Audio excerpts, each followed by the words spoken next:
ఉద్దానం బాధితుల కోసం doctor YSR kidney research and super speciality ఆసుపత్రి అందుబాటులోకి వచ్చింది. కిడ్నీ వ్యాధిగ్రస్తులకు మెరుగైన కార్పొరేట్ వైద్యం ఉచితంగా అందించేందుకు, కిడ్నీ వ్యాధులపై పరిశోధనలు చేసేందుకు 85 కోట్ల వ్యయంతో పలాసలో దీన్ని నిర్మించారు. 4 అంతస్తులు అత్యంత ఆధునిక సౌకర్యాలతో ఈ research centre and super speciality hospital కట్టారు. పాదయాత్రలో హామీ ఇచ్చిన జగన్ ఆ హామీని నిలబెట్టుకుని తమ ప్రాంత ప్రజల ప్రాణాలను కాపాడుతున్నారని స్థానికులు సంతోషంగా చెబుతున్నారు. ఆసుపత్రిలో ఎలాంటి సౌకర్యాలు ఉన్నాయో మా ప్రతినిధి యుగంధర్ వివరిస్తారు. ఈ కిడ్నీ రీసెర్చ్ ఆసుపత్రిలో 2 విభాగాలు ఉన్నాయి, 2 బ్లాక్స్ ఉన్నాయి. ఒక బ్లాక్ అవుట్ పేషెంట్ విభాగం, ఒక బ్లాక్ ఇన్ పేషెంట్ విభాగం. తొలత ఏ పేషెంట్ అయినా వస్తే ఫస్ట్ ఇన్ పేషెంట్కి వస్తారు. ఇన్ పేషెంట్ విభాగంలో ఏమేమి ఉన్నాయో మనం చూసుకుందాం. ఇక్కడ రిసెప్షన్ కౌంటర్ మనం చూస్తున్నాం కదా, ఈ రిసెప్షన్ కౌంటర్ దగ్గర వీళ్ళు రిజిస్టర్ అవుతారు. రిజిస్ట్రేషన్ ఇక్కడ ఉంటుంది. ఇప్పుడు మన కెమెరామెన్ చూపించింది. ఇక్కడేమో ఫార్మసీ ఇష్యూ కౌంటర్ ఉంటుంది. అంతా అయిపోయిన తర్వాత ఇక్కడ మందులన్నీ ఇవ్వటం అనేటువంటిది జరుగుతుంది. మరోవైపు ఈ హాస్పిటల్లో ఎక్కడైనా అవినీతి అక్రమాలు జరిగినట్టయితే, ఎవరైనా లంచం అడిగినట్టయితే, ఏ డాక్టర్ అయినా లేదంటే నర్సెస్ కానీ ఏమైనా అడిగినట్టయితే 14400కి సంబంధించి యాంటీ కరప్షన్ కంప్లైంట్స్ కూడా ఈ కౌంటర్ నుంచే రిసీవ్ చేసుకుంటారు. ఇప్పుడు మన హాస్పిటల్ సంబంధించినటువంటి బ్లాక్స్ ఎట్లా ఉండబోతున్నాయి అనేది ఒక చిన్న ఫోటోస్ చూద్దాం. ఇది మనం ఇప్పుడు ఏదైతే ఇన్ పేషెంట్ విభాగం అనుకున్నాం, ఇది ఇన్ పేషెంట్ విభాగం. మనం ఇన్ పేషెంట్ విభాగంలో ఈ లొకేషన్లో మనం ఉన్నాం. ఇదేమో పూర్తిగా 4 అంతస్తులు ఉంది. ఈ 4 అంతస్తుల్లోని ఏమేమి ఉన్నాయనేది చూద్దాం. ఫస్ట్ గ్రౌండ్ ఫ్లోర్లో entrance for waiting hall, casualty block. ఇక్కడేమో 10 బెడ్స్ ఉంటాయి. ఎందుకంటే ఇమీడియట్గా వచ్చిన వాళ్ళు ఎవరైనా స్ట్రక్చర్ మీద రావచ్చు, లేకపోతే వీల్ చైర్ మీద రావచ్చు.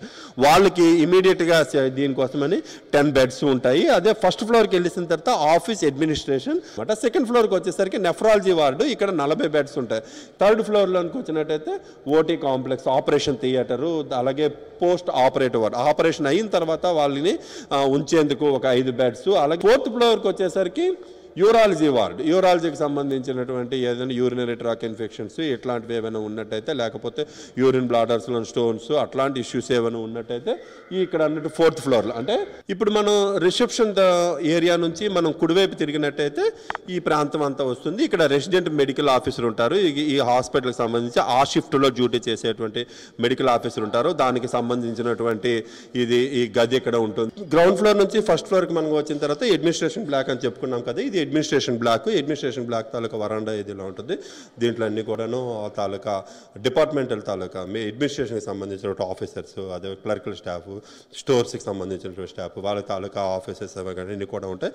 మరికొంచెం ముందుకు వచ్చినట్లయితే నెఫ్రాలజీ వార్డు ఉంటుంది. ఇది 20 బెడ్ల వార్డు, ఇది జనరల్ వార్డు. ఇదంతా కూడాను ఫ్రీ ట్రీట్మెంట్ కోసం వచ్చినటువంటి వాళ్ళకి అందరికీ కూడాను ఇక్కడ బెడ్స్ అని ఏర్పాటు చేశారు. ఇది కూడాను ఏమాత్రం కూడాను పెయిడ్ రూమ్స్ కంటే ఏమీ తక్కువ కాదు. తప్పితే ఇక్కడ బెడ్స్ అన్ని కూడా ఒక హాల్లో మాత్రమే మనకు కనిపిస్తున్నాయి. దీని నుంచి మనం కొంచెం ముందుకు వెళ్ళినట్టయితే మనం ఆపరేషన్ థియేటర్ వార్డు ఎట్లా ఉందో చూస్తున్నాం. థియేటర్లో ఎట్లాంటి ఫెసిలిటీస్ ఉన్నాయో కూడా చూద్దాం.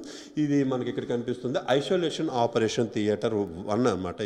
ఇది ఒక ఆపరేషన్ థియేటర్ ఉంది. దీంట్లోనైతే ఆపరేషన్ చేయడానికి కావాల్సినటువంటి బెంచెస్ కానీ, లైటింగ్ కానీ, అదేవిధంగా అక్కడికక్కడే మానిటరింగ్ చేసుకోవడానికి ఈసీజీ కానీ, లేకపోతే ఆక్సిజన్ కానీ, ఇట్లాంటివన్నీ ఎట్లా మానిటరింగ్ చేసుకోవాలి, దీనికి సంబంధించినటువంటి ఈ సెటప్ అంతా కూడాను మనకి ఇక్కడ కనిపిస్తుంది. ఇదంతా కూడాను చాలా high quality stainless steel equipment మనకి ఇదంతా కూడా కనిపిస్తుంది. ఇక్కడ ఆక్సిజన్ ప్లాంట్కి సంబంధించినటువంటి అవన్నీ కూడాను ఇక్కడ నుంచే హ్యాండిల్ చేస్తారు. ఈ ప్లాంట్ నుంచి, ఈ ప్రాంతం నుంచే కూడాను అన్ని ఆపరేషన్ థియేటర్స్కి కూడాను ఆక్సిజన్ సరఫరా చేసేది ఉంటుంది. ఇక్కడ యూరాలజీకి సంబంధించినటువంటి ఫ్లోర్ ఇది. యూరాలజీ ఎవరైతే కిడ్నీ కాకుండాను యూరిన్ ట్రాక్స్లోను కానీ, యూరిన్ బ్లాడర్స్లో కానీ ఉన్నటువంటి ఇన్ఫెక్షన్స్ ట్రీట్మెంట్స్కి అన్నీ కూడాను ఇక్కడ ఇన్పేషెంట్స్ ఉంటారు. దీనికి సంబంధించినటువంటి వార్డ్స్ కూడా ఇక్కడ ఏర్పాటు చేశారు. ఇప్పుడు మనం జనరల్ వార్డుని చూద్దాం. యూరాలజీకి సంబంధించిన లెఫ్ట్ సైడ్ తిరిగితే జనరల్ వార్డు కనిపిస్తుంది. ఈ జనరల్ వార్డులోనైతే 20 బెడ్స్ ఏర్పాటు చేశారు. ఇదంతా కూడాను మన కెమెరామెన్ చూస్తారు. ఇదంతా కూడాను ఏదైతే కింద నెఫ్రాలజీ వార్డులోనే మనం సెకండ్ ఫ్లోర్లో చూసామో ఆ తరహాలోనే ఇది కూడా ఉంది. ఈ హాస్పిటల్ రాబోయే రోజుల్లో ఇక్కడ ఉన్నటువంటి రోగులకి అత్యంత నాణ్యమైన వైద్య సేవలు అందిస్తుంది అనడంలోనే ఏమాత్రం అతిశయోక్తి లేదు. ఇప్పుడు మనం ఇన్ పేషెంట్ వార్డ్ బ్లాక్ని టూర్ పూర్తి చేస్తాం. ఇప్పుడు మనం అవుట్ పేషెంట్ వార్డ్ బ్లాక్కి వెళ్ళబోతున్నాం. ఈ అవుట్ పేషెంట్ విభాగం కూడాను ఎలా ఉంటుంది అనేది చూద్దాం. మనం ఫస్ట్ వచ్చిన వెంటనే అవుట్ పేషెంట్ విభాగం లెఫ్ట్ సైడ్ అయితే రిసెప్షన్ అండ్ రిజిస్ట్రేషన్ కనిపిస్తుంది. ఇక్కడికి వచ్చినటువంటి పేషెంట్ ఫస్ట్ ఇక్కడ తమ ఆధార్ కార్డుని లేకపోతే రేషన్ కార్డుని రెండింటితో ఇక్కడ రిజిస్ట్రేషన్ చేసుకోవాల్సి ఉంటుంది. దీనికి రైట్ సైడ్ వచ్చినట్టయితే మెడిసిన్స్ ఇచ్చేటువంటి కౌంటర్ ఉంటుంది. ఇక్కడ మన కెమెరామెన్ చూపిస్తారు. ఇక్కడేమో మెడిసిన్స్ ఫార్మసీ కౌంటర్ కనిపిస్తుంది. డయాలసిస్ వార్డు కనిపిస్తుంది. ఇక్కడ లెఫ్ట్ సైడ్ వచ్చిన వెంటనే తిరిగిన వెంటనే మనకి డయాలసిస్ వార్డు కనిపిస్తుంది. ఇక్కడ 20 పడకల డయాలసిస్ అయితే జరుగుతోంది. ఇప్పటికే పేషెంట్లు ఈ డయాలసిస్ వార్డులో ఉండి ట్రీట్మెంట్ పొందుతున్నటువంటిది మనం చూడవచ్చు. సో డయాలసిస్ ఏ విధంగా చేసుకుంటున్నారో మనం ఇక్కడ చూడవచ్చు. వాళ్ళకి సంబంధించిన డయాలసిస్ యూనిట్స్ పక్కన ఉన్నాయి. వాళ్ళకి కావాల్సినటువంటి డయాలసిస్ టెక్నీషియన్స్ కూడా ఇక్కడ అందుబాటులో ఉన్నటువంటిది అయితే మనకు కనిపిస్తుంది. ఇది క్లుప్తంగా ఈ రీసెర్చ్ సెంటర్ తాలూకా హోమ్ టూర్. వీడియో జర్నలిస్ట్ రాజుతో యుగంధర్, సాక్షి టీవీ, పలాస.